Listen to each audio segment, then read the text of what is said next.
ਸੋ ਆਪਣੇ ਆਪ ਦੇ ਵਿੱਚ ਖਾਲਿਸਤਾਨ ਦੀ ਗੱਲ ਕਰਨਾ, ਖਾਲਿਸਤਾਨ ਦੇ ਨਾਂ 'ਤੇ ਕੋਈ ਪ੍ਰੋਟੈਸਟ ਕਰਨਾ, ਖਾਲਿਸਤਾਨ ਦੇ ਨਾਂ 'ਤੇ ਕੋਈ ਰੈਲੀ ਕਰਨਾ, ਇਹ ਕੈਨੇਡਾ ਦੇ ਕਾਨੂੰਨ ਮੁਤਾਬਕ ਇਹਦੇ 'ਚ ਕੁਝ ਇਲੀਗਲ ਨਹੀਂ ਹੈ। ਇਹਦੇ 'ਚ ਇੰਡੀਅਨ ਸਰਕਾਰ ਬਾਰੇ ਗਲਤ ਕਿਹਾ ਜਾਂਦਾ ਜਾਂ ਈਵਨ ਤਿਰੰਗਾ ਵੀ ਸਾੜਿਆ ਜਾਂਦਾ ਕਿ ਤਾਂ ਕੈਨੇਡਾ ਨੂੰ ਐਕਟ ਨਹੀਂ ਕਰਨਾ ਚਾਹੀਦਾ। ਇੰਡੀਆ ਦੇ ਵਿੱਚ ਇੰਡੀਆ ਦੇ ਜਿਹੜਾ ਨੈਸ਼ਨਲ ਫਲੈਗ ਹੈ ਉਹਦਾ ਅਪਮਾਨ ਕਰਨਾ ਇਲੀਗਲ ਹੋ ਸਕਦਾ ਜੀ, ਪਰ ਕੈਨੇਡਾ ਦੇ ਵਿੱਚ ਤਾਂ ਕੈਨੇਡਾ ਦੇ ਆਪਣੇ ਫਲੈਗ ਦਾ ਅਪਮਾਨ ਕਰਨਾ ਕੁਝ ਇਲੀਗਲ ਨਹੀਂ ਹੈ। ਜੇ ਮੰਨ ਲਿਆ 30,000 ਬੰਦਾ ਵੀ ਇਕੱਠਾ ਹੋ ਗਿਆ ਕਿਸੇ ਮੁੱਦੇ ਤੇ, ਕੋਈ ਵੀ ਮੁੱਦਾ ਲੈ ਲਓ, ਕੀ ਉਹ ਸਾਰੇ ਪੰਜਾਬ ਨੂੰ ਰਿਪਰੈਜ਼ੈਂਟ ਕਰਦਾ? ਜਾਂ ਮੈਂ ਕਹੂੰਗਾ ਨੈਸ਼ਨਲੀ ਦਿੱਲੀ 'ਚ ਤੁਸੀਂ 1 ਲੱਖ ਬੰਦੇ ਦੀ ਰੈਲੀ ਕੀਤੀ, 2 ਲੱਖ ਬੰਦੇ ਦੀ ਰੈਲੀ ਕੀਤੀ ਦਿੱਲੀ 'ਚ, ਕੀ ਉਹ 2 ਲੱਖ ਬੰਦਿਆਂ ਦੀ ਰੈਲੀ ਇੰਡੀਆ ਨੂੰ ਰਿਪਰੈਜ਼ੈਂਟ ਕਰਦੀ?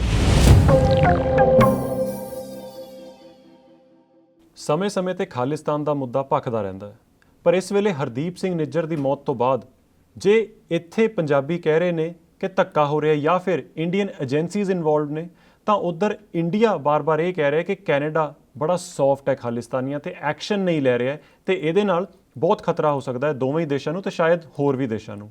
ਇਸ ਸਾਰੇ ਬਾਰੇ ਗੱਲਬਾਤ ਕਰਾਂਗੇ ਕਿ ਕੀ ਇਹ ਸਿਰਫ ਗੱਲਾਂ ਨੇ, ਇਹ ਖਤਰਾ ਸੱਚੀ ਹੈਗਾ ਹੈ ਕਿ ਨਹੀਂ ਹੈਗਾ, ਤੇ ਜੇ ਹੈਗਾ ਹੈ ਤਾਂ ਉਹ ਕਿੰਨਾ ਕੁ ਹੈ। ਸ਼ਮੀਲ ਜੀ ਮੇਰੇ ਨਾਲ ਨੇ। ਸ਼ਮੀਲ ਜੀ, ਸ਼ੁਰੂਆਤ ਹੀ ਪਹਿਲਾਂ ਇਸ ਤੋਂ ਕਰ ਲਈਏ ਕਿ ਬਾਰ-ਬਾਰ ਜਿਹੜਾ ਕਿਹਾ ਜਾ ਰਿਹਾ ਕਿ ਕੈਨੇਡਾ ਬੜਾ ਸੌਫਟ ਹੈ ਖਾਲਿਸਤਾਨੀ, ਤੇ ਇਹ ਗੱਲ ਕਿੱਥੇ ਤੱਕ ਵਾਜਿਬ ਹੈ?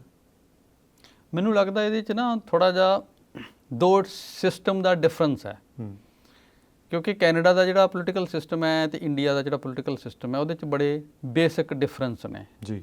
ਉਹ 2-3 ਗੱਲਾਂ ਨੇ ਜਿਹੜੀਆਂ ਮੇਰੇ ਖਿਆਲ ਕੀਤੇ ਬਗੈਰ ਇਹ ਜਿਹੜੀ ਗੱਲ ਹੈ ਨਾ ਕਲੀਅਰ ਨਹੀਂ ਹੋ ਸਕਦੀ ਜੀ। ਕੈਨੇਡਾ ਦੇ ਵਿੱਚ ਜਿਹੜਾ ਇੱਕ ਡੈਮੋਕ੍ਰੈਟਿਕ ਸਿਸਟਮ ਹੈ, ਇੰਡੀਆ 'ਚ ਵੀ ਡੈਮੋਕ੍ਰੈਟਿਕ ਸਿਸਟਮ ਹੈ, ਪਰ ਕੈਨੇਡਾ ਅਸੀਂ ਮੰਨਦੇ ਹਾਂ ਕਿ ਜਿਹੜੀ ਐਡਵਾਂਸਡ ਲੈਵਲ ਦਾ ਡੈਮੋਕ੍ਰੈਟਿਕ ਸਿਸਟਮ ਹੈ, ਜਿੱਥੇ ਫਰੀडम ਆਫ ਸਪੀਚ ਇਹਨੂੰ ਬਹੁਤ ਇੰਪੋਰਟੈਂਸ ਦਿੱਤੀ ਜਾਂਦੀ। ਇੱਥੇ ਕਿਸੇ ਤਰ੍ਹਾਂ ਦੇ ਵੀ ਵਿਚਾਰ ਰੱਖਣ 'ਤੇ ਕੋਈ ਪਾਬੰਦੀ ਨਹੀਂ ਹੈ ਜੀ, ਅਤੇ ਕਿਸੇ ਵੀ ਤਰ੍ਹਾਂ ਦੇ ਵਿਚਾਰ ਐਕਸਪ੍ਰੈਸ ਕਰਨ 'ਤੇ ਵੀ ਕੋਈ ਪਾਬੰਦੀ ਨਹੀਂ ਹੈ ਜੀ। ਨੰਬਰ 1। ਨੰਬਰ 2, ਇੱਥੇ ਜਿਹੜੀਆਂ ਪੁਲਿਸ ਏਜੰਸੀਜ਼ ਨੇ, ਇਨਵੈਸਟੀਗੇਸ਼ਨ ਏਜੰਸੀਜ਼ ਨੇ, ਹੋਰ ਮਸ਼ੀਨਰੀ ਹੈ ਜਿਹੜੀ, ਉਹ ਇੰਡੀਪੈਂਡੈਂਟ ਨੇ ਜੀ। ਉਹ ਕੋਈ ਪੋਲੀਟੀਕਲ ਸਿਸਟਮ ਦੇ ਜਾਂ ਸਰਕਾਰਾਂ ਦੇ ਹੁਕਮ ਨਾਲ ਨਹੀਂ ਚੱਲਦੀਆਂ ਜੀ। ਕਿ ਜਿਵੇਂ ਆਪਾਂ ਸੋਚਦੇ ਹਾਂ ਕਿਸੇ ਨੂੰ ਇੰਡੀਆ ਨੂੰ ਜਾਂ ਪੰਜਾਬ 'ਚ ਬੈਠੇ ਬੰਦੇ ਨੂੰ ਇਹ ਥੋੜ੍ਹਾ ਅਜੀਬ ਲੱਗੇਗਾ ਕਿ ਜਿਵੇਂ ਪੰਜਾਬ ਪੁਲਿਸ ਹੈ ਜਾਂ ਇੰਡੀਆ ਦੀਆਂ ਹੋਰ ਏਜੰਸੀਜ਼ ਨੇ ਵੀ ਸਰਕਾਰ ਉਹਨਾਂ ਨੂੰ ਹੁਕਮ ਦਿੰਦੀ ਹੁਣ ਇਹ ਕਰੋ। ਜੀ।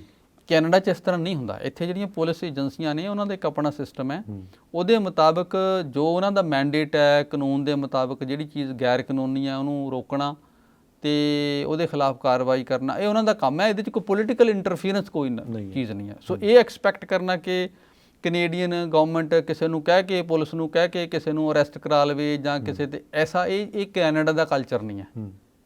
ਸੋ ਬਾਹਰ ਬੈਠੇ ਬੰਦੇ ਨੂੰ ਇਹ ਸਮਝ ਨਹੀਂ ਆਉਂਦੀ। ਅਤੇ ਦੂਸਰਾ, ਜਿਹੜੇ ਜਿਵੇਂ ਫੋਰ ਐਗਜ਼ਾਮਪਲ ਸੈਪਰੇਟਿਸਟ ਵਿਚਾਰ ਨੇ, ਖਾਲਿਸਤਾਨ ਦੇ ਵਿਚਾਰ ਨੇ, ਇੰਡੀਆ ਦੇ ਵਿੱਚ ਜਦੋਂ ਬੈਠ ਕੇ ਲੋਕ ਗੱਲ ਕਰਦੇ ਨੇ ਉਦੋਂ ਉਹਨਾਂ ਨੂੰ ਲੱਗਦਾ ਇਹ ਦੇਸ਼ ਨੂੰ ਤੋੜਨ ਵਾਲੀ ਗੱਲ ਹੈ, ਇਹ ਐਂਟੀ ਨੈਸ਼ਨਲ ਹੈ, ਕੁਛ ਵੀ ਇਸ ਤਰ੍ਹਾਂ ਦਾ ਕਿਹਾ ਜਾਂਦਾ। ਪਰ ਜਿਹੜਾ ਕੈਨੇਡਾ ਹੈ, ਕੈਨੇਡਾ ਵਿਚਾਰਾਂ ਨੂੰ, ਪੋਲੀਟੀਕਲ ਵਿਚਾਰਾਂ ਨੂੰ ਇਸ ਤਰ੍ਹਾਂ ਨਹੀਂ ਦੇਖਦਾ। ਇੱਥੇ ਤੇ ਸਾਡੇ ਆਪਣੇ ਕਿਊਬੈਕ ਨਾਂ ਦਾ ਸੂਬਾ 2 ਵਾਰ ਉੱਥੇ ਰੈਫਰੈਂਡਮ ਹੋ ਚੁੱਕਿਆ ਔਰ ਵੀ ਥੋੜ੍ਹੇ ਜਿਹੇ ਫਰਕ ਨਾਲ ਉਹ ਬਚੇ ਨੇ। ਅਤੇ ਜਿਹੜੇ ਕਿਊਬੈਕ ਦੇ ਸੈਪਰੇਟਿਸਟ ਆਈਡੀਓਲੋਜੀ ਵਾਲੇ, ਪੋਲੀਟਿਕਸ ਵਾਲੇ ਲੋਕ ਨੇ, ਉਹ ਕੈਨੇਡਾ ਦੀ ਪਾਰਲੀਮੈਂਟ ਦੇ ਮੈਂਬਰ ਨੇ। ਉੱਥੇ ਉਹਨਾਂ 'ਤੇ ਕੋਈ ਉਹਨਾਂ ਨੂੰ ਕੋਈ ਅਨਟੱਚੇਬਲ ਨਹੀਂ ਸਮਝਿਆ ਜਾਂਦਾ, ਨਾ ਉਹਨਾਂ ਬਾਰੇ ਕੋਈ ਇਹ ਹੈ ਕਿ ਵੀ ਇਹ ਕੋਈ ਐਂਟੀ ਨੈਸ਼ਨਲ ਨੇ। ਸੋ ਕੈਨੇਡਾ ਇਸ ਤਰ੍ਹਾਂ ਨਾ ਤਾਂ ਇਹ ਸੈਪਰੇਟਿਸਟ ਆਈਡੀਓਲੋਜੀ ਨੂੰ, ਨਾ ਹੋਰ ਕਿਸੇ ਵੀ ਤਰ੍ਹਾਂ ਦੇ ਪੋਲੀਟੀਕਲ ਵਿਚਾਰਾਂ ਨੂੰ ਰੱਖਣ 'ਚ, ਐਕਸਪ੍ਰੈਸ ਕਰਨ 'ਚ ਇਹਨਾਂ 'ਤੇ ਕੋਈ ਰੋਕ ਨਹੀਂ ਹੈ। ਦੂਸਰਾ, ਇੱਥੇ ਜਿਹੜੀਆਂ ਏਜੰਸੀਜ਼ ਨੇ, ਪੁਲਿਸ ਜਾਂ ਹੋਰ ਏਜੰਸੀਜ਼, ਉਹ ਇੰਡੀਪੈਂਡੈਂਟ ਏਜੰਸੀਜ਼ ਨੇ, ਉਹਨਾਂ 'ਚ ਕੋਈ ਪੋਲੀਟੀਕਲ ਇੰਟਰਫੀਅਰੈਂਸ ਨਹੀਂ ਹੈ। ਸੋ ਇਸ ਕਰਕੇ ਮੈਨੂੰ ਲੱਗਦਾ ਵੀ ਇਸ ਤਰ੍ਹਾਂ ਜਿਵੇਂ ਇੰਡੀਆ ਵਾਲੇ ਪੋਲੀਟੀਸ਼ੀਅਨ ਸੋਚਦੇ ਨਾ ਵੀ ਜੇ ਕਿਸੇ ਵੀ ਚੀਜ਼ ਦੇ ਖਿਲਾਫ ਕਾਰਵਾਈ ਕਰਨੀ ਹੈ, ਉੱਥੇ ਤਾਂ ਖੈਰ ਝੂਠੇ ਪਰਚੇ ਵੀ ਆਪਾਂ ਕਰਵਾ ਦਿੰਦੇ ਹਾਂ, ਆਮ ਹੀ ਦੋਸ਼ ਲੱਗਦੇ ਨੇ ਨਾ ਕਿ ਵੀ ਪੋਲੀਟੀਕਲ ਵਿਰੋਧੀਆਂ ਨੂੰ ਝੂਠੇ ਕੇਸਾਂ 'ਚ ਫਸਾਇਆ ਗਿਆ। ਇੱਥੇ ਕੈਨੇਡਾ 'ਚ ਇੱਦਾਂ ਨਹੀਂ ਹੋ ਸਕਦਾ। ਇਸ ਕਰਕੇ ਕੈਨੇਡਾ ਦੇ ਵਿੱਚ ਖਾਲਿਸਤਾਨ ਤਾਂ ਚਲੋ ਕਿਸੇ ਬਾਹਰ ਦੇ ਮੁਲਕ ਦਾ ਮਸਲਾ, ਇੱਥੇ ਜਿਹੜੇ ਸਾਡੇ ਇੱਥੇ ਆਪਣੇ ਹੀ ਕੈਨੇਡਾ ਦੇ ਵਿੱਚ ਇਸ ਤਰ੍ਹਾਂ ਦੀ ਆਈਡੀਓਲੋਜੀ ਰੱਖਣ ਵਾਲੇ ਲੋਕ ਨੇ, ਇੱਥੇ ਉਹਨਾਂ ਦੇ ਖਿਲਾਫ ਵੀ ਕਾਰਵਾਈ ਨਹੀਂ ਹੁੰਦੀ। ਜੇ ਹੁਣ ਐਕਸਟ੍ਰੀਮ ਐਗਜ਼ਾਮਪਲ ਲੈਣੀ ਹੈ ਕਿ ਹਾਂ, ਦੋ ਚੀਜ਼ਾਂ ਨੇ ਇੱਥੇ ਕਾਰਵਾਈ ਕਦੋਂ ਹੁੰਦੀ ਹੈ।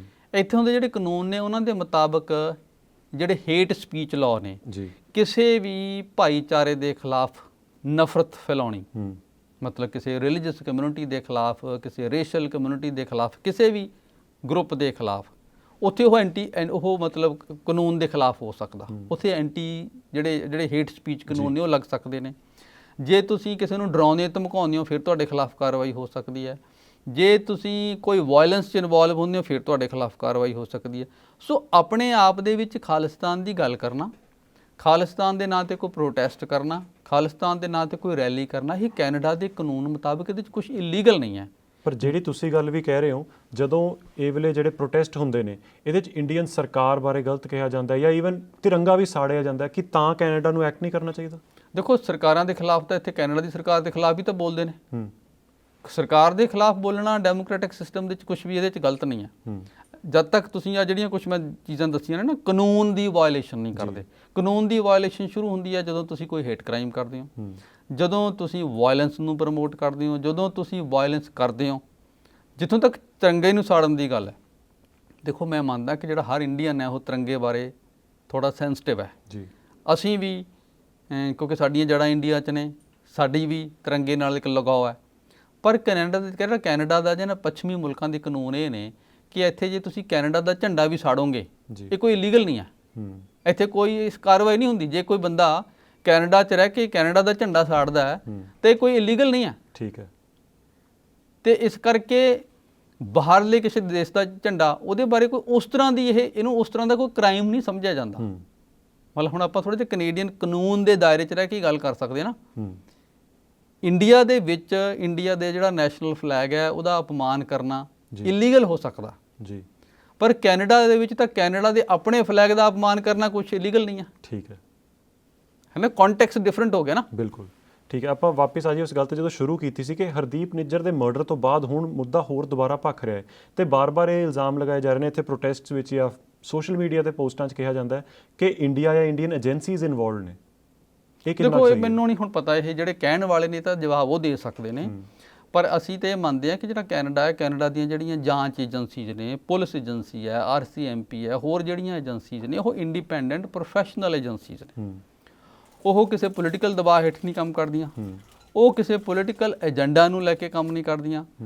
ਸੋ ਇਹ ਜਦ ਤੱਕ ਜਿਹੜੀ ਜਾਂਚ ਏਜੰਸੀਆਂ ਨੇ ਅਜੇ ਤੱਕ ਕਿਸੇ ਨੂੰ ਪਕੜਿਆ ਨਹੀਂ ਹੈ, ਹਾਲੇ ਉਹਨਾਂ ਨੇ ਕੋਈ ਆਪਣੀ ਰਿਪੋਰਟ ਨਹੀਂ ਦਿੱਤੀ। ਹੁਣ ਇਹਦੇ ਬਾਰੇ ਅਸੀਂ ਕਿਵੇਂ ਕਹਿ ਸਕਦੇ ਹਾਂ ਵੀ ਕੌਣ ਇਨਵੋਲਵ ਹੈ? ਜਦ ਤੱਕ ਹੁਣ ਅਸੀਂ ਤੇ ਇੱਥੇ ਵਿਦਨ ਕੈਨੇਡਾ ਤੇ ਅਸੀਂ ਸਿਰਫ ਉਸੇ ਨੂੰ ਮੰਨਦੇ ਹਾਂ ਜਿਹੜੀਆਂ ਜਾਂਚ ਏਜੰਸੀ ਨੇ ਪ੍ਰੂਵ ਕੀਤਾ, ਉਹਨਾਂ ਨੇ ਇਨਵੈਸਟੀਗੇਟ ਕੀਤਾ। ਹੁਣ ਜਿਹੜੇ ਇਹ ਕਹਿ ਰਹੇ ਨੇ, ਮੈਨੂੰ ਲੱਗਦਾ ਜਾਂ ਤਾਂ ਉਹ ਕਾਹਲੀ ਕਰ ਰਹੇ ਨੇ ਤੇ ਜਾਂ ਫਿਰ ਜੇ ਉਹਨਾਂ ਕੋਲ ਕੋਈ ਇਨਫੋਰਮੇਸ਼ਨ ਹੈ ਤਾਂ ਫਿਰ ਹੁਣ ਏਜੰਸੀ ਕੋਲ ਹੀ ਸ਼ੇਅਰ ਕਰ ਸਕਦੇ ਨੇ ਨਾ। ਇਹਦੇ ਬਾਰੇ ਹੁਣ ਅਸੀਂ ਤੇ ਇੱਕ ਇੰਡੀਪੈਂਡੈਂਟ ਜਰਨਲਿਸਟ ਦੇ ਤੌਰ 'ਤੇ ਉਸੇ ਗੱਲ ਨੂੰ ਮੰਨ ਸਕਦੇ ਹਾਂ ਜਿਹੜੀ ਇਨਵੈਸਟੀਗੇਸ਼ਨ ਹਲੇ ਕਰ ਰਹੀ ਆ RCMP। ਜਦ ਤੱਕ ਉਹਦੀ ਇੰਨਾ ਕੁ ਠੀਕ ਹੈ। ਦੇਖੋ, ਇੰਨੀ ਗੱਲ ਜ਼ਰੂਰ ਸਮਝਣੀ ਚਾਹੀਦੀ ਹੈ ਕਿ ਜਦੋਂ ਕਿਸੇ ਦੀ ਜਾਨ ਜਾਂਦੀ ਹੈ, ਕਿਸੇ ਦਾ ਮਰਡਰ ਕਰਨਾ, ਇਹ ਇਨਸਾਨੀਅਤ ਦੇ ਸਭ ਤੋਂ ਵੱਡੇ ਘਿਨਾਉਣੇ ਜੁਰਮ ਨੇ। ਸੋ ਇਸ ਕਰਕੇ ਉਸ ਦੀ ਨਿੰਦਾ ਕਰਨੀ, ਇਸ ਗੱਲ ਨੂੰ ਇਨਸ਼ੋਰ ਕਰਨਾ ਕਿ ਇਹੋ ਜਿਹੀਆਂ ਘਟਨਾਵਾਂ ਕੈਨੇਡਾ 'ਚ ਨਾ ਹੋਣ, ਇਹ ਤਾਂ ਕੈਨੇਡੀਅਨ ਏਜੰਸੀ ਦੀ ਰਿਸਪੌਂਸਿਬਿਲਿਟੀ ਹੈ। ਲਾਅ ਐਂਡ ਆਰਡਰ ਦੀ ਗੱਲ। ਪਰ ਹੁਣ ਉਹ ਕਿਹਨੇ ਕੀਤਾ ਇਹ ਹੁਣ ਮਤਲਬ ਮੈਂ ਤੇ ਘੱਟੋ ਘੱਟ ਨਹੀਂ ਕਹਿ ਸਕਦਾ ਜਦ ਤੱਕ ਜਿਹੜੀਆਂ ਕੈਨੇਡੀਅਨ ਏਜੰਸੀ ਹਾਲੇ ਤੱਕ ਕੋਈ ਰਿਪੋਰਟ ਨਹੀਂ ਦਿੰਦੀਆਂ। ਸੋ ਇਸ ਕਰਕੇ ਇਹ ਪੋਲੀਟੀਕਲ ਇਲਜ਼ਾਮਬਾਜ਼ੀ ਜ਼ਰੂਰ ਹੋ ਸਕਦੀ ਹੈ, ਪਰ ਆਪਾਂ ਤਾਂ ਉਹੀ ਗੱਲ ਕਹਿ ਸਕਦੇ ਨਾ ਜਿਹੜੀਆਂ ਏਜੰਸੀਜ਼ ਦੀ ਆਪਣੇ ਕੋਲ ਕੋਈ ਰਿਪੋਰਟ ਹੋਵੇ। ਜਦ ਤੱਕ RCMP ਨੇ ਕਿਸੇ ਨੂੰ ਅਜੇ ਚਾਰਜ ਹੀ ਨਹੀਂ ਕੀਤਾ ਜੀ। ਪਰ ਇੰਡੀਅਨ ਮੀਡੀਆ ਦੀ ਕਈ ਰਿਪੋਰਟਸ ਵਿੱਚ ਇਸ ਤਰ੍ਹਾਂ ਦੀਆਂ ਗੱਲਾਂ ਵੀ ਨੇ ਕਿ ਕੈਨੇਡਾ ਸੌਫਟ ਇਸ ਕਰਕੇ ਹੈ, ਇੱਕ ਤਾਂ ਇਹ ਕਿ ਵੋਟਸ ਲੈਣੀਆਂ ਨੇ ਤੇ ਇੱਥੇ ਬਰੈਂਪਟਨ ਜਾਂ ਕਹਿ ਲਓ ਓਨਟਾਰੀਓ ਵਰਗੀ ਥਾਵਾਂ 'ਚ ਜਾਂ ਵੈਨਕੂਵਰ BC ਉੱਥੇ ਬਹੁਤ ਜ਼ਿਆਦਾ ਪੋਪੂਲੇਸ਼ਨ ਹੈ। ਦੂਜਾ ਇਹ ਕਿ ਕਿਉਂਕਿ ਰੂਲਿੰਗ ਪਾਰਟੀ ਦੇ ਹੁਣ ਸਾਥੀ ਕਹਿ ਲਓ ਚਾਹੇ ਮਾਈਨੋਰਿਟੀ 'ਚ ਨੇ, NDP ਦੇ ਜਗਮੀਤ ਸਿੰਘ ਨੇ, ਇਸ ਕਰਕੇ they are soft on Khalistanis. ਦੇਖੋ, ਇਹਦੇ 'ਚ ਕੋਈ ਸ਼ੱਕ ਨਹੀਂ ਕਿ ਜਿਹੜੀ ਜਗਮੀਤ ਸਿੰਘ ਦੀ ਜਿਸ ਤਰ੍ਹਾਂ ਦੀ ਬੈਕਗਰਾਊਂਡ ਹੈ, ਥੋੜ੍ਹਾ ਜਿਹਾ ਉਹਦੇ ਜਿਹੜੇ ਪੋਲੀਟੀਕਲ ਵਿਚਾਰ ਨੇ ਇਸ ਪਾਸੇ ਨੂੰ ਥੋੜ੍ਹੇ ਸੌਫਟ ਹੋ ਸਕਦੇ ਨੇ। ਪਰ ਮੇਰਾ ਇਹ ਮੰਨਣਾ ਹੈ ਕਿ ਜੋ ਕੁਝ ਵੀ ਹੁਣ ਤੱਕ ਇਸ ਮੁੱਦੇ 'ਤੇ ਕੈਨੇਡੀਅਨ ਗਵਰਨਮੈਂਟ ਦੀ ਪੋਜੀਸ਼ਨ ਹੈ, ਉਹਦਾ ਕੋਈ ਜਗਮੀਤ ਸਿੰਘ ਦੇ ਨਾਲ ਉਹਦੀ ਜਿਹੜੀ ਉਸ 'ਤੇ ਡਿਪੈਂਡੈਂਸ ਹੈ ਉਹਦੇ ਨਾਲ ਕੋਈ ਸੰਬੰਧ ਨਹੀਂ ਹੈ। ਕੋਈ ਵੀ ਸਰਕਾਰ ਹੋਵੇ ਕਿਸੇ ਵੀ ਪਾਰਟੀ ਦੀ, ਚਾਹੇ ਹੁਣ ਵਾਲੀ ਲਿਬਰਲ ਪਾਰਟੀ ਦੀ ਸਰਕਾਰ ਮਾਈਨੋਰਿਟੀ, ਭਾਵੇਂ ਇਹਨਾਂ ਦੀ ਮੈਜੋਰਿਟੀ ਹੋਵੇ, ਭਾਵੇਂ ਕੰਜ਼ਰਵੇਟਿਵ ਪਾਰਟੀ ਦੀ ਸਰਕਾਰ ਹੋਵੇ, ਇਹ ਜਿਹੜੇ ਮੁੱਦੇ ਨੇ ਜਿਨ੍ਹਾਂ 'ਤੇ ਆਪਾਂ ਗੱਲ ਕਰ ਰਹੇ ਹਾਂ ਉਹ 'ਤੇ ਹਰ ਕੈਨੇਡੀਅਨ ਸਰਕਾਰ ਦੀ ਸੇਮ ਪੋਜੀਸ਼ਨ ਹੋਏਗੀ, ਕਿਉਂਕਿ ਇਹ ਕੈਨੇਡੀਅਨ ਕਾਨੂੰਨ, ਕੈਨੇਡੀਅਨ ਕਲਚਰ ਦੀ ਗੱਲ ਹੈ। ਬਿਲਕੁਲ ਠੀਕ ਹੈ। ਤੇ ਇੱਕ ਮੈਨੂੰ ਲੱਗਦਾ ਬੜੀ ਇੰਪੋਰਟੈਂਟ ਹੈ ਇਹ ਗੱਲ ਕਰਨੀ ਕਿ ਜਿਹੜਾ ਏਜੰਡਾ ਸੈੱਟ ਹੋ ਰਿਹਾ ਇੰਡੀਆ 'ਚ ਤੇ ਇਹ 'ਚ ਮੀਡੀਆ ਦਾ ਵੀ ਰੋਲ ਹੈ, ਉਹ ਐਵੇਂ ਦਾ ਹੈ ਕਿ ਕੈਨੇਡਾ 'ਚ ਜਿੰਨੇ ਸਿੱਖ ਨੇ ਉਹ ਸਾਰੇ ਖਾਲਿਸਤਾਨੀ ਨੇ, ਉਸ ਖਾਲਿਸਤਾਨੀ ਚਾਹੁੰਦੇ ਨੇ। ਇਹ ਇੱਕ ਮੈਨੂੰ ਤਾਂ ਆਪ ਪਤਾ ਹੈ ਕਿ ਇਹ ਬਹੁਤ ਵੱਡਾ ਮਿਥ ਹੈ, ਪਰ ਇਹਨੂੰ ਅਸੀਂ ਕਿਵੇਂ ਦੂਰ ਕਰ ਸਕਦੇ ਹਾਂ? ਦੇਖੋ ਇਹ ਨਾ ਆਬਜੈਕਸ਼ਨੇਬਲ ਹੈ ਬਹੁਤ, ਜੇ ਕੋਈ ਇਸ ਤਰ੍ਹਾਂ ਸੋਚਦਾ, ਔਰ ਇਹ ਬੇਵਕੂਫੀ ਵੀ ਹੈ। ਮਤਲਬ ਤੁਸੀਂ ਕਿਵੇਂ, ਅਸੀਂ ਇੱਥੇ ਰਹਿੰਦੇ ਹਾਂ ਨਾ, ਸਾਨੂੰ ਪਤਾ ਹੈ। ਦੇਖੋ ਪਹਿਲੀ ਗੱਲ ਇੱਕ ਚੀਜ਼ ਬੜੀ ਕਲੀਅਰ, ਜੇ ਕੋਈ ਖਾਲਿਸਤਾਨ ਦੀ ਆਈਡੀਓਲੋਜੀ 'ਚ ਵਿਸ਼ਵਾਸ ਰੱਖਦਾ, ਇਹ ਉਹਦਾ ਰਾਈਟ ਹੈ ਉਹਨੂੰ। ਤੁਸੀਂ ਇਹ ਰਾਈਟ ਨਹੀਂ ਡੈਮੋਕ੍ਰੈਟਿਕ ਸਿਸਟਮ 'ਚ ਕਿਸੇ ਦਾ ਖੋਹ ਸਕਦੇ ਜਦ ਤੱਕ ਉਹ ਕਿਸੇ ਦੂਸਰੇ ਦਾ ਨੁਕਸਾਨ ਨਹੀਂ ਕਰਦਾ, ਉਹ ਕਿਸੇ ਨੂੰ ਧਮਕਾਉਂਦਾ ਨਹੀਂ ਹੈ, ਕੋਈ ਵਾਇਲੈਂਸ 'ਚ ਇਨਵੋਲਵ ਨਹੀਂ ਹੈ, ਉਦੋਂ ਤੱਕ ਪੋਲੀਟੀਕਲ ਵਿਚਾਰ ਰੱਖਣਾ ਕੋਈ ਕ੍ਰਾਈਮ ਨਹੀਂ ਹੈ ਜੀ। ਹਰ ਕਿਸੇ ਦਾ ਇਹ ਰਾਈਟ ਹੈ, ਔਰ ਇਸ ਰਾਈਟ ਨੂੰ ਪ੍ਰੋਟੈਕਟ ਕਰਨਾ ਇਹ Canadian charter of rights, Canadian ਜੋ ਕੌਨਸਟੀਟਿਊਸ਼ਨ ਹੈ ਉਹਦੀ ਇਹ ਸਪਿਰਿਟ ਹੈ, ਜਿੱਥੋਂ ਤੱਕ ਤੇ ਰਾਈਟ ਦੀ ਗੱਲ ਹੈ ਜੀ। ਪਰ ਜਿੱਥੋਂ ਤੱਕ ਫੈਕਟ ਦੀ ਗੱਲ ਹੈ, ਫੈਕਟ ਦੇ ਮੁਤਾਬਕ ਇਹ ਕਹਿਣਾ ਕਿ ਜੀ ਸਾਰੇ ਸਿੱਖ ਖਾਲਿਸਤਾਨੀ ਨੇ, ਇਹ ਟੋਟਲੀ ਗਲਤ ਹੈ। ਖਾਲਿਸਤਾਨ ਦੀ ਵਿਚਾਰ ਰੱਖਣ ਵਾਲੇ ਲੋਕ ਜ਼ਰੂਰ ਹੈਗੇ ਨੇ, ਉਹਨਾਂ ਨੂੰ ਰਾਈਟ ਹੈ, ਉਹਨਾਂ ਦੀ ਵੀ ਆਈਡੀਓਲੋਜੀ ਦਾ ਸਤਿਕਾਰ ਕਰਦੇ ਹਾਂ ਅਸੀਂ, ਪਰ ਖਾਲਿਸਤਾਨੀ ਇੱਥੇ ਵੀ ਉਨੇ ਕੀ ਨੇ ਜਿੰਨੇ ਕੁ ਪੰਜਾਬ 'ਚ ਨੇ ਜੀ। ਪੰਜਾਬ 'ਚ ਵੀ ਤੇ ਖਾਲਿਸਤਾਨੀ ਨੇ, ਇੰਡੀਆ 'ਚ ਵੀ ਤੇ ਖਾਲਿਸਤਾਨੀ ਨੇ ਜੀ। ਇੰਡੀਆ ਨੇ ਕਿਹੜੇ ਕੋ ਖਾਲਿਸਤਾਨੀ ਤੇ ਬੈਨ ਲਾ ਦਿੱਤਾ ਹੋਇਆ ਜੀ। ਇੱਕ ਪਾਰਲੀਮੈਂਟ ਮੈਂਬਰ ਵੀ ਖਾਲਿਸਤਾਨੀ ਹੈ ਇੰਡੀਆ ਦੀ ਪਾਰਲੀਮੈਂਟ ਦਾ, ਉਹਨਾਂ ਨੇ ਕਿਹੜੇ ਉਹਨੂੰ ਪਾਰਲੀਮੈਂਟ 'ਚੋਂ ਕੱਢਤਾ ਜੀ। ਸੋ ਖਾਲਿਸਤਾਨ ਦਾ ਵਿਚਾਰ ਰੱਖਣ ਵਾਲੇ ਲੋਕ ਹੈਗੇ ਨੇ, ਉਹਨਾਂ ਦੀ ਗਿਣਤੀ ਕਿੰਨੀ ਕੁ ਹੈ ਇਹਦਾ ਕੋਈ ਨਾ ਤਾਂ ਸਰਵੇ ਹੈ, ਨਾ ਕੋਈ ਸਾਡੇ ਕੋਲ ਕੋਈ ਹੋਰ ਡੇਟਾ ਹੈ, ਪਰ ਮੇਰਾ ਉਂਝ ਜਿਹੜੀ ਜਿੰਨੀ ਕੁ ਕਮਿਊਨਿਟੀ 'ਚ ਵਿਚਰਦੇ ਆ ਇੱਕ ਐਕਸਪੀਰੀਅੰਸ ਹੁੰਦਾ ਕਿ ਉਨੇ ਕਿ ਨੇ ਜਿੰਨੇ ਕੁ ਪੰਜਾਬ 'ਚ ਨੇ। ਕੋਈ ਇੱਥੇ ਕਦੇ ਵੋਟਾਂ ਤੇ ਪਈਆਂ ਨਹੀਂ ਖਾਲਿਸਤਾਨ ਦੇ ਨਾਂ ਤੇ, ਨਾ ਕੋਈ ਸਰਵੇ ਹੋਇਆ, ਠੀਕ ਹੈ। ਤੇ ਉਂਝ ਹੀ ਮਤਲਬ ਹੁਣ ਪ੍ਰੋਬਲਮ ਇਹ ਹੈ ਮੀਡੀਆ ਦੀ, ਇਹ ਹੈ ਕਿ ਜੇ ਕਿਸੇ ਮੁੱਦੇ ਨੂੰ ਲੈ ਕੇ ਕੋਈ 2000 4000 5000 ਬੰਦਾ ਇਕੱਠਾ ਹੋ ਗਿਆ, ਉਹ ਪੂਰੀ ਕਮਿਊਨਿਟੀ ਦੀ ਨੁਮਾਇੰਦਗੀ ਕਿਵੇਂ ਕਰਦਾ ਹੋਇਆ ਭਲਾ? ਬਿਲਕੁਲ ਠੀਕ। ਪੰਜਾਬ 'ਚ ਵੀ ਜੇ ਮੰਨ ਲਿਆ 30000 ਬੰਦਾ ਵੀ ਇਕੱਠਾ ਹੋ ਗਿਆ ਕਿਸੇ ਮੁੱਦੇ ਤੇ, ਕੋਈ ਵੀ ਮੁੱਦਾ ਲੈ ਲਓ, ਕੀ ਉਹ ਸਾਰੇ ਪੰਜਾਬ ਨੂੰ ਰਿਪਰੈਜ਼ੈਂਟ ਕਰਦਾ? ਜਾਂ ਮੈਂ ਕਹੂੰਗਾ ਨੈਸ਼ਨਲੀ ਦਿੱਲੀ 'ਚ ਤੁਸੀਂ 1 ਲੱਖ ਬੰਦੇ ਦੀ ਰੈਲੀ ਕੀਤੀ, 2 ਲੱਖ ਬੰਦੇ ਦੀ ਰੈਲੀ ਕੀਤੀ ਦਿੱਲੀ 'ਚ, ਕੀ ਉਹ 2 ਲੱਖ ਬੰਦਿਆਂ ਦੀ ਰੈਲੀ ਇੰਡੀਆ ਨੂੰ ਰਿਪਰੈਜ਼ੈਂਟ ਕਰਦੀ ਹੈ? ਹੁੰਦਾ ਇਹ ਹੈ ਕਿ ਜਿਹੜੇ ਲੋਕ ਪੋਲੀਟੀਕਲ ਆਈਡੀਓਲੋਜੀ ਨਾਲ ਕਿਸੇ ਨਾਲ ਵੀ ਜੁੜੇ ਹੋਣ, ਚਾਹੇ ਖਾਲਿਸਤਾਨੀ ਹੋਣ, ਚਾਹੇ RSS ਨਾਲ ਜੁੜੇ ਹੋਣ, ਚਾਹੇ ਕਮਿਊਨਿਸਟ ਹੋਣ, ਇਹ ਪੋਲੀਟੀਕਲੀ ਥੋੜ੍ਹਾ ਇੰਸਪਾਇਰਡ ਹੁੰਦੇ ਨੇ, ਅਤੇ ਇਹੋ ਜਿਹੇ ਲੋਕ ਜ਼ਿਆਦਾ ਇਕੱਠੇ ਹੁੰਦੇ, ਜ਼ਿਆਦਾ ਐਕਟਿਵ ਹੁੰਦੇ ਨੇ, ਕੋਈ ਵੀ ਆਈਡੀਓਲੋਜੀ ਹੋਵੇ ਭਾਵੇਂ। ਅਤੇ ਆਮ ਜਿਹੜਾ ਬੰਦਾ ਉਹ ਇਹਨਾਂ ਚੀਜ਼ਾਂ 'ਚ ਪੈਂਦਾ ਨਹੀਂ ਹੈ ਜੀ, ਹਮੇਸ਼ਾ ਉਹਦੀ ਗਿਣਤੀ ਜ਼ਿਆਦਾ ਹੁੰਦੀ ਹੈ। ਇਸ ਕਰਕੇ ਜਿਹੜੇ ਐਕਟਿਵਿਸਟ ਨੇ, ਐਕਟਿਵਿਸਟ ਕਿਸੇ ਪੂਰੇ ਕਮਿਊਨਿਟੀ ਦੀ ਨੁਮਾਇੰਦਗੀ ਕਰਨ, ਇਹ ਬਹੁਤ ਹੀ ਗਲਤ ਧਾਰਨਾ ਔਰ ਬਹੁਤ ਵੱਡਾ ਇਹ ਧੋਖਾ ਹੋ ਸਕਦਾ। ਨਾਟ ਜਸਟ ਕਿ ਮੈਂ ਇਕੱਲੇ ਖਾਲਿਸਤਾਨੀਆਂ ਦੀ ਗੱਲ ਕਰਦਾ, ਕਿਸੇ ਵੀ ਆਈਡੀਓਲੋਜੀ ਨੂੰ ਲੈ ਲਓ, ਕਿਸੇ ਵੀ ਕਮਿਊਨਿਟੀ ਨੂੰ ਲੈ ਲਓ, ਉਹਦੇ 'ਚ ਜਿਹੜੇ ਐਕਟਿਵਿਸਟ ਲੋਕ ਨੇ, ਪਿੰਡ ਦੇ 'ਚ ਇੱਕ ਬੰਦਾ ਹੁੰਦਾ ਜਿਹੜਾ ਜ਼ਿਆਦਾ ਬੋਲਣ ਵਾਲਾ ਹੁੰਦਾ ਜੀ। ਬਾਹਰੋਂ ਮੰਨਿਆ ਕੋਈ ਸਰਵੇ ਕਰਨ ਆਇਆ, ਕੋਈ ਪਿੰਡ ਦੀ ਕੋਈ ਮੀਡੀਆ ਵਾਲਾ ਮਿਲਣ ਆਇਆ, ਪਿੰਡ ਦਾ ਮਾਹੌਲ ਦੇਖਣ ਆਇਆ, ਉਹ 2 ਕੁ ਬੰਦੇ ਅੱਗੇ ਹੋ ਕੇ ਮੀਡੀਆ ਨਾਲ ਗੱਲਾਂ ਕਰਨੀਆਂ ਸ਼ੁਰੂ ਕਰ ਦਿੰਦੇ ਨੇ, ਬਾਕੀ ਲੋਕ ਚੁੱਪ ਰਹਿੰਦੇ ਨੇ। ਹੁਣ ਉਹ 2 ਬੰਦੇ ਥੋੜ੍ਹਾ ਪਿੰਡ ਦੀ ਨੁਮਾਇੰਦਗੀ ਕਰ ਰਹੇ ਨੇ। ਸਹੀ ਗੱਲ।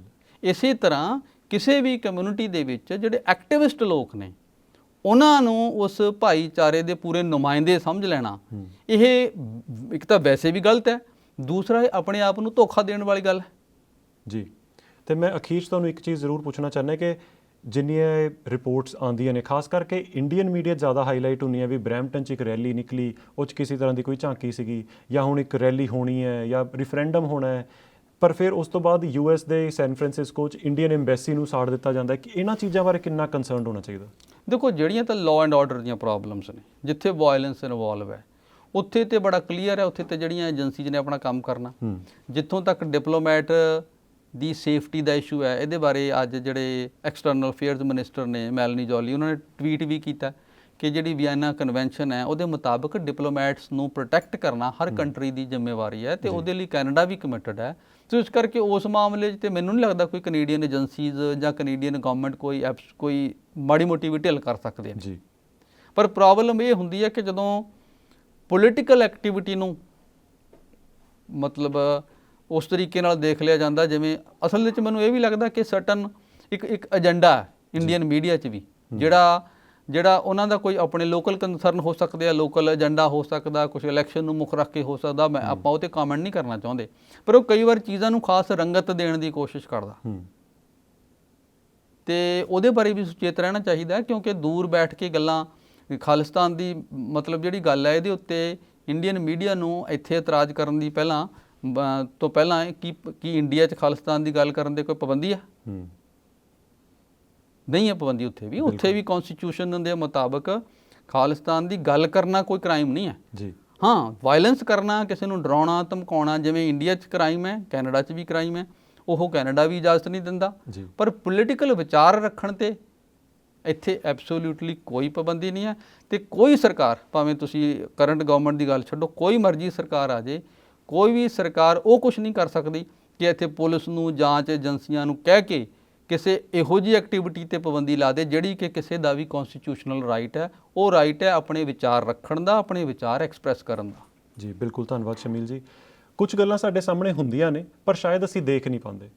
ਸ਼ਾਇਦ ਇਸ ਕਰਕੇ ਵੀ ਨਹੀਂ ਪਾਉਂਦੇ ਕਿ ਸੋਸ਼ਲ ਮੀਡੀਆ ਅਤੇ ਮੇਨ ਸਟ੍ਰੀਮ ਮੀਡੀਆ ਦੋਵੇਂ ਹੀ ਇਹਨਾਂ ਚੀਜ਼ਾਂ ਨੂੰ ਅਜਿਹੀ ਰੰਗਤ ਦਿੰਦਾ ਹੈ ਕਿ ਅਸੀਂ ਉਹਨੂੰ ਫੜ ਨਹੀਂ ਪਾਉਂਦੇ। ਸ਼ਾਇਦ ਅਜਿਹਾ ਹੀ ਕੁਝ ਖਾਲਿਸਤਾਨ ਦੇ ਮੁੱਦੇ ਨਾਲ ਹੋ ਰਿਹਾ, ਖਾਸ ਕਰਕੇ ਇੰਡੀਅਨ ਮੀਡੀਆ ਵਿੱਚ।